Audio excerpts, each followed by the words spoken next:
والصلاة والسلام على أشرف الأنبياء والمرسلين نبينا محمد وعلى آله وصحبه أجمعين. تعال يا بطاقية تعال.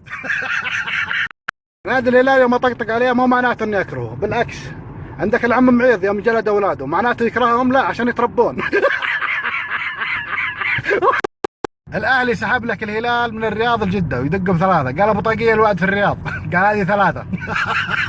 ويطلع لك رئيس الهلال قال هذا الحكم غش. ابو طاقية ما تختشي على دمك. في اقل من اسبوع اكلت 6 اهداف. سعود كريري في الدوري اكل له كرت احمر، في كاس الملك اكل له كرت احمر.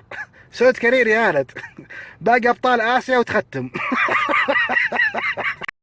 طلع سعود كريري بكرت احمر، جاء دقاو قال بخويك البحرين. قال خلاص شوف لك لاعب اكسر والحقني. صواريخ صواريخ صواريخ صواريخ.